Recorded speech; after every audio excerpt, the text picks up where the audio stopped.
eles vão dizer que Jesus bebia. Jesus bebia o vinho. E aí, quando vai falar naquela questão das bodas, e vai dizer deixou o melhor para o final, né? E geralmente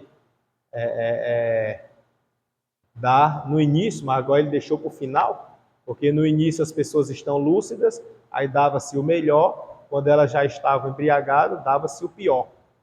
E nesse caso, não, ele deixou o melhor para o final. O que é esse melhor?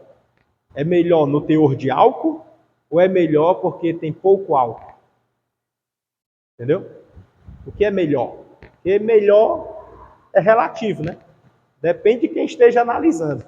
Vai dizer que uma coisa é boa ou é ruim. E aí... Assim. E aí, no contexto histórico, você vai analisar, vai ver que esse melhor não é pelo teor de álcool, mas era pela qualidade da produção do vinho. Como assim? A qualidade? Porque ele dava o sabor mais forte, mais puro, sem acréscimos. O que é um vinho bom e um vinho ruim? É o teor de álcool ou a essência do sabor. Entendeu? A essência do sabor. E não o teor de álcool. É tanto que não é no contexto aqui europeu, mas é no contexto oriental, contexto oriental, eles não se embriagavam por, digamos assim, por costume religioso, mas se embriagavam por falta de satisfação e também dinheiro. Os mais pobres é que se embriagavam, porque não tinha condições de comprar uma bebida boa. E aí os mais pobres se embriagavam, por quê? Porque era o vinho mais barato. Perceba o que é que embriaga mais, né? Eu não sei, eu não entendo de bebida, mas há quem diga que uma cachaça seja mais forte do que um uísque, digamos assim. Porque na cachaça o teor de álcool é muito alto. E do uísque é qualidade. Entendeu? Então fica assim, é álcool puro, né? Já no uísque ele tem o álcool, mas tem o sabor. Então tem assim, uma leveza. Isso é quem bebe lá, né? Quem sabe. Eu estou falando que eu nem sei, né? Eu não sei o que é gosto da bebida. Mas, a grosso modo, o vinho bom que foi classificado é o vinho saboroso e não teor de álcool. E aí, Jesus bebia, tanto que ele fez, senão estaria Deus operando maravilhas através de Jesus ali, operando milagre, com bebida alcoólica, que traria dano à família, dano aos seus ministros, dano aos apóstolos. Seria contradizente, né? Saber que Jesus transformou a água em vinho, e esse vinho é um teor de álcool altíssimo. Tanto que como é que é o nome do profissional lá?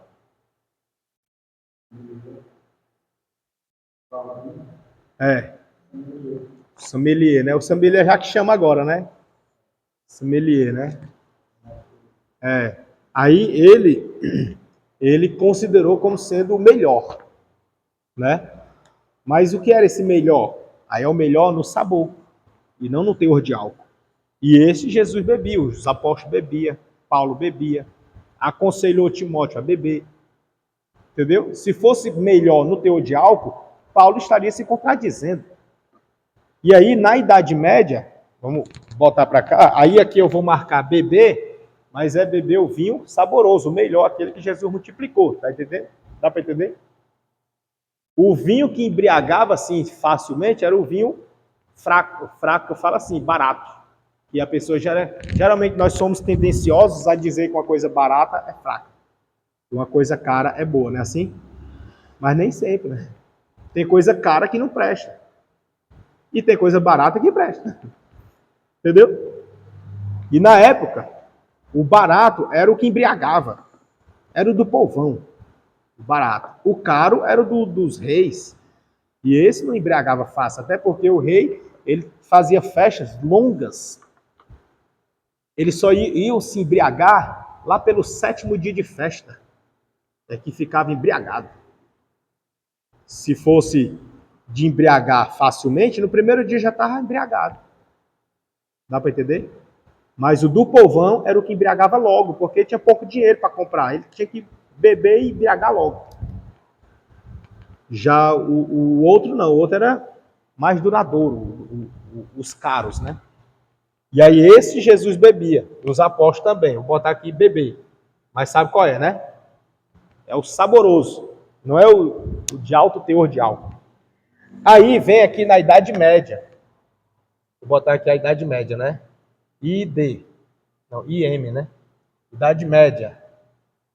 Idade Média barra Idade Moderna, né? Ixi, dá a mesma coisa. Média e Moderna. Vou botar assim, ó, século... Botar... Vou tirar a idade... Não, dá certo. Século X... Século XV, vou botar aqui, século XV... Até o século... início do 19. Vou botar entre parênteses aqui, início do século 19. Eles bebiam, fumar, vou botar assim, e beber. Tá de verde, né?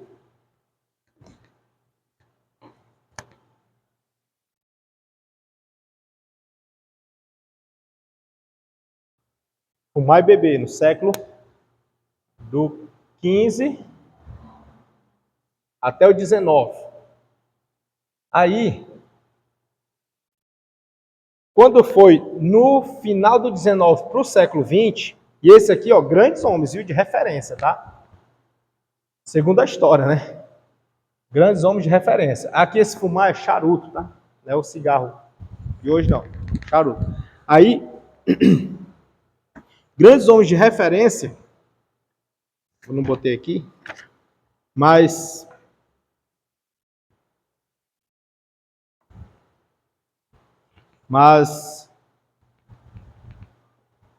eles faziam, usavam, porém, eles proibiam a embriaguez. Era só aquele uso social. Proibia a embriaguez. Na questão de fumar, a história conta que o John Wesley, ele depois do sermão, fumava, que era para retomar as suas forças. No século 18 para 19, o Charles Spurgeon fumava e também bebia, o vinho, né? Também após os seus sermões. Entretanto, a transição veio aqui, ó, do final do 19 para o século 20. No final do 19 para o século 20. Aqui, no século 18, iniciou-se uma teologia em que já começou a proibir o uso da bebida alcoólica, né? No meio dos cristãos protestantes, no caso, né? No início do século XVIII. Entretanto, só ficou forte no século XIX, foi mais forte. E aí, nesse período do século XIX,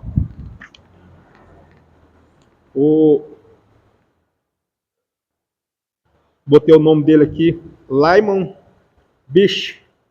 Lyman Birch, no século XIX, deu seguimento no que do John Wesley havia começado, adotado também no século XVIII, que o bebê era contra a vontade de Deus. Beber. O vinho, sim, o vinho. E aí foi onde deu-se início também a alguns adeptos aqui para nós na questão da ceia, para ser apenas um pouquinho, só um cálice, né? Um cálice. Na época não, era copão, copo cheio, presenteava e tudo, mas para nós aí veio a ideia do apenas um pouquinho, só o cálice. É tanto que veja que não é pregado assim, né, para estar bebendo. Proíbe a bebida do vinho? Não. Mas não aconselha que beba, somente na ceia, né? E alguns têm falta disso, né, de uma garrafa em casa. Outros dizem, eu só esse pouquinho, em casa eu bebo é de copo cheio. Mas aqui a gente bebe na celebração, né? E aí, deixa eu botar o nome dele aqui, Lyman Birch, no século XIX. Lyman Birch.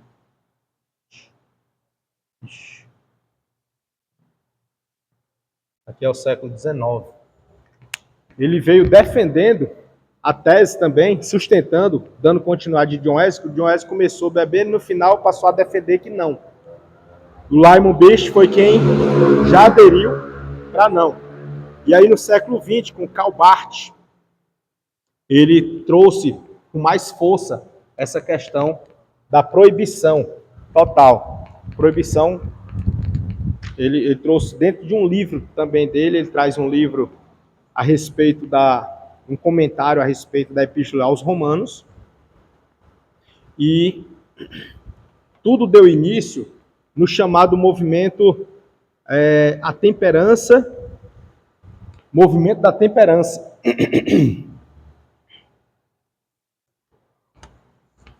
Aqui nesse período.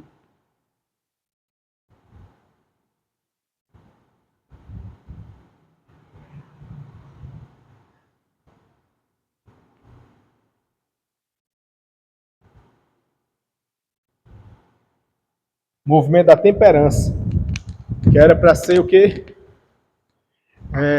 Purificado da bebida. E nisso, a gente percebe que a Bíblia ela nos dá respaldo dessa purificação. Por exemplo, o que está escrito lá em Eclesiastes 10:17. Alguém abre por gentileza? Eclesiastes 10:17.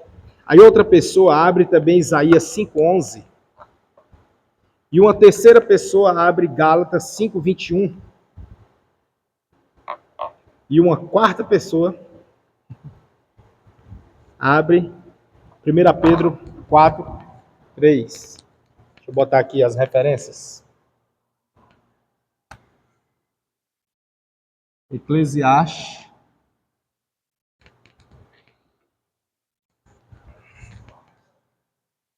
10:17. Isaías 5:11. Gálatas 5:21. 5:21. 1 Pedro.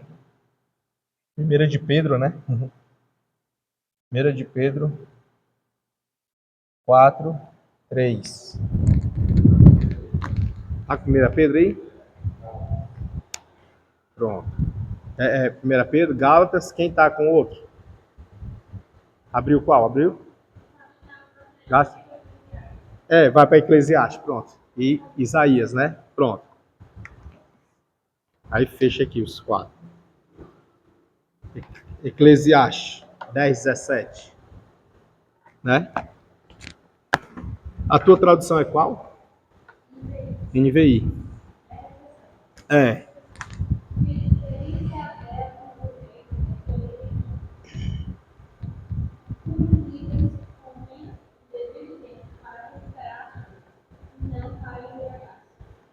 Pronto. Ele só fala comem, comem, né? Então, ele vai dizer que feliz é o rei cuja terra é de origem nobre, né? E aí ele vai fazer o contraponto, né?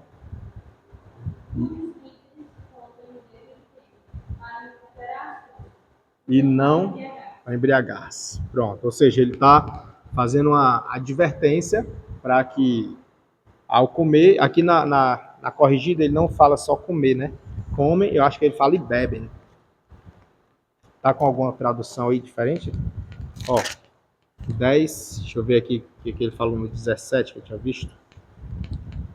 10, 17.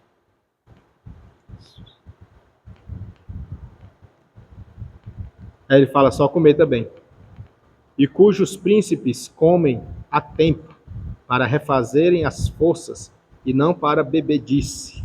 Ele usa bebedice, né, e não embriagar. Bebedice. Então perceba que ele está aqui aconselhando, está dando uma exortação, né, que eles fazem isso, eles comem para renovar as forças e não para se embriagar, né? Não é assim? Isaías.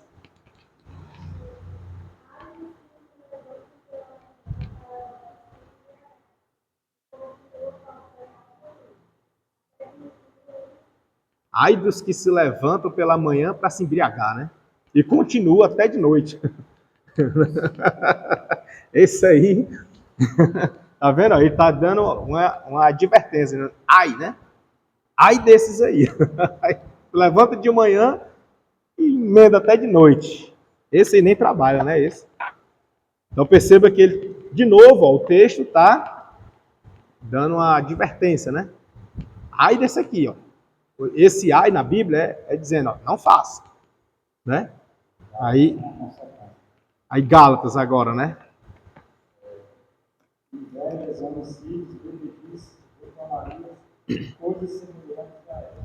Lê o anterior de Gálatas. Gálatas 5, 10. Ele está falando dos... Ah, eu botei, Gálatas 5, 21, vai. O 20. Aqui está dando a continuidade, né? Vai. Ao 21.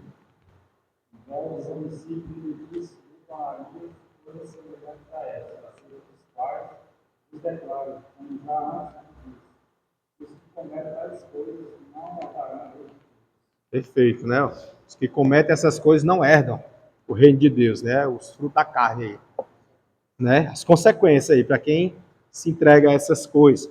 Aí vai o Pedro, né? 1 Pedro. Pedro lendo 1 Pedro.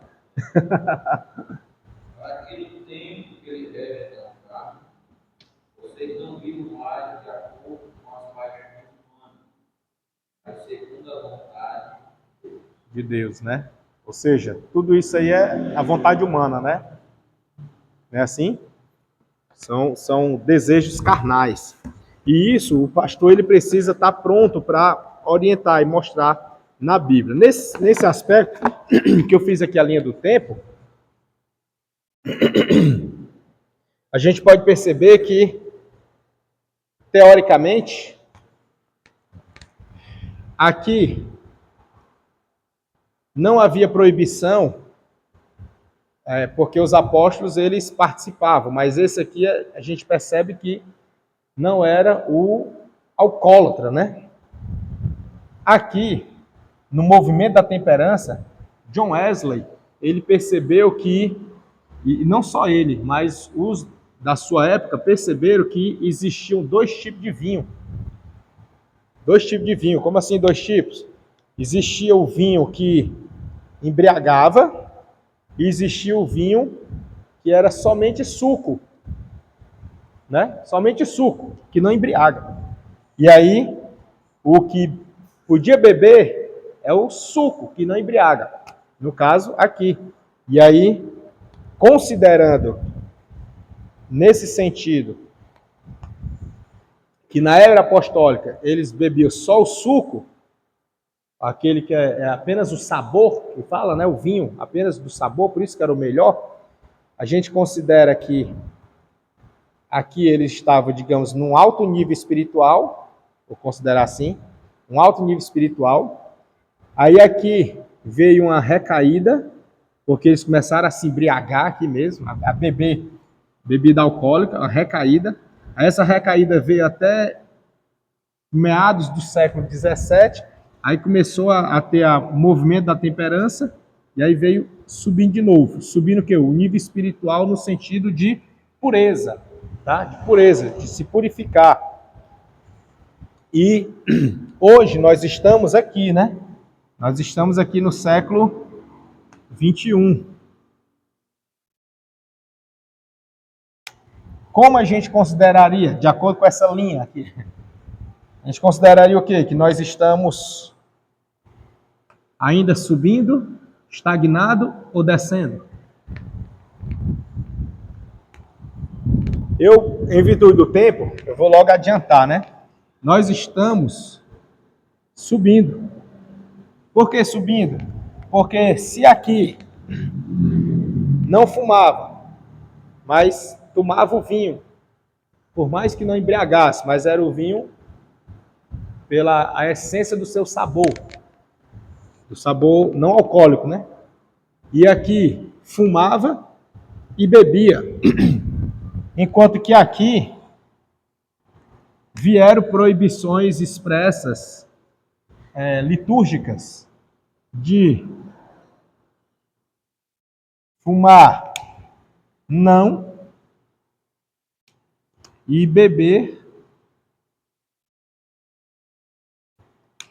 também não, né?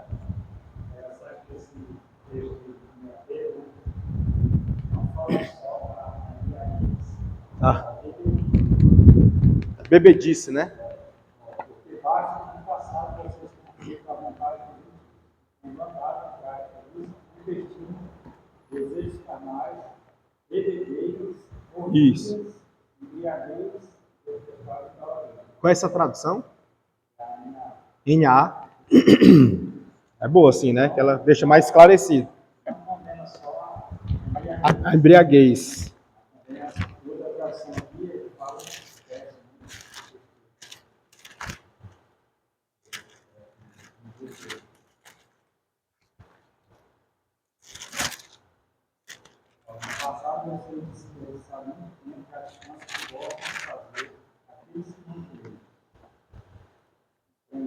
Imoralidade, desejos carnais, falas, bebedeiras, pecantes, desregradas, além da tempestade, adoração a Deus. Perfeito. E aí, inclusive, no versículo 4 de 1 Pedro, ele ainda diz assim, ó, e acham estranho não correrdes com eles no mesmo desenfreamento de dissolução, blasfêmias de vós. Né? Ou seja, é um desenfreamento, isso dos gentios que ele está falando aqui, né? Agora essas pessoas ficam surpresas quando você diz que vai participar de suas casas, desregradas, destrutivas, e por isso ficam. Oi, elas ficam, né? E é o que o mundo fica quando a pessoa se liberta, né? Então perceba que são práticas que não convêm para o cristão, né? E isso é uma modalidade agora, recente, né? Inclusive, começou no século XVIII, aproximadamente, meados do 18, do 17 para o 18, só que ganhou mais robustez no 18 para cá, século 18 para cá. Então é recente.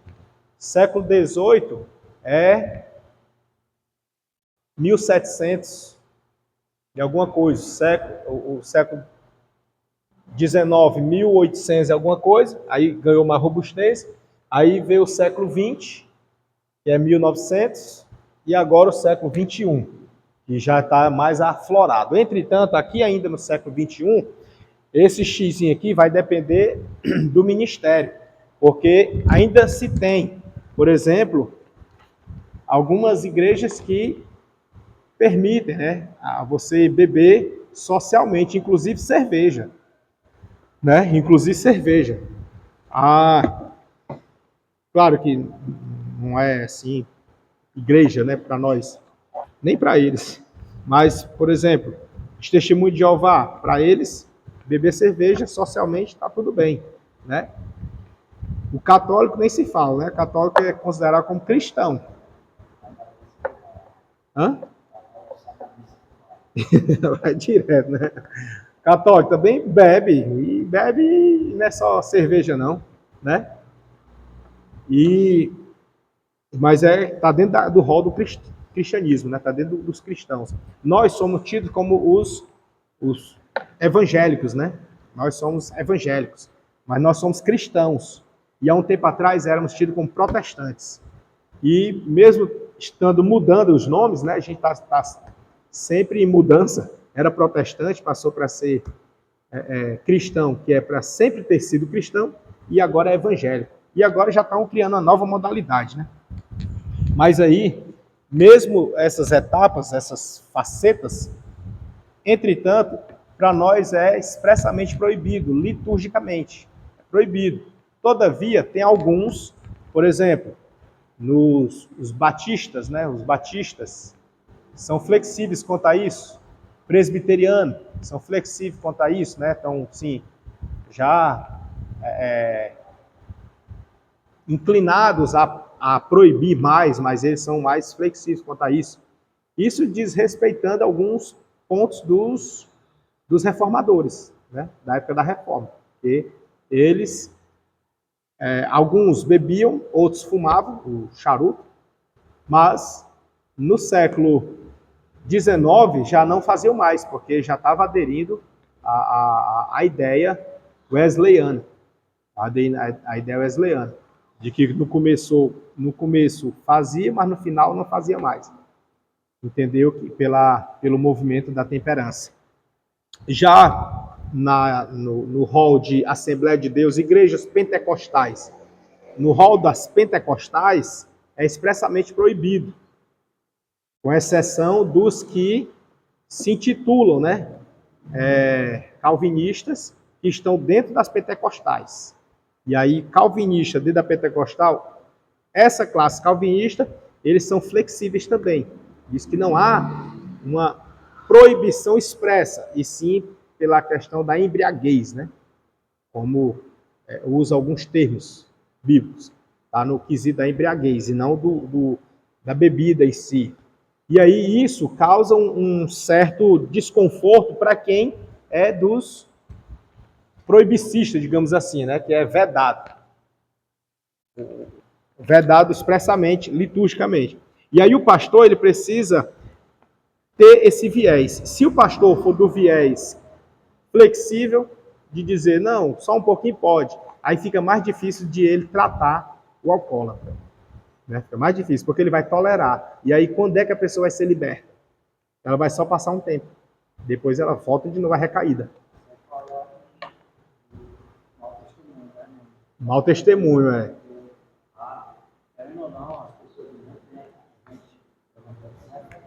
É a referência, exatamente. Nós somos a referência.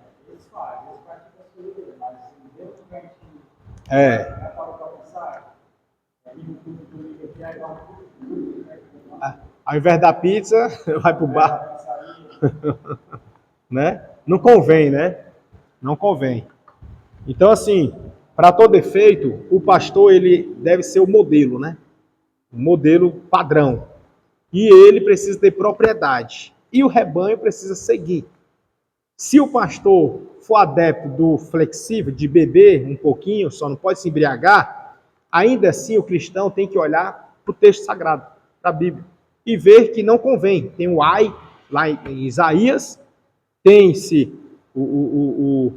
os maus exemplos que se tem na questão da advertência lá de Eclesiastes, e temos também o aparato no que disse Pedro, né, no contexto, e Paulo também dá, mas nessa questão de Pedro, mais ainda, que ele vai tratar no versículo 4 a respeito dos outros, né?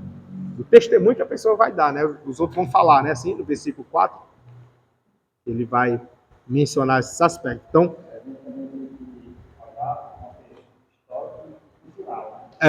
histórico e cultural.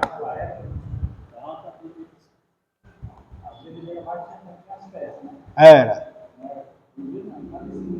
Tinha o tradicionalismo do judaico.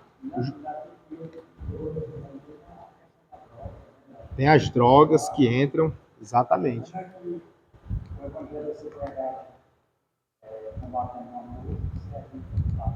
Tá,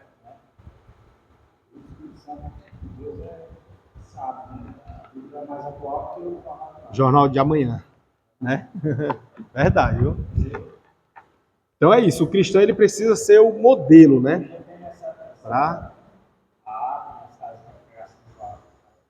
Tem.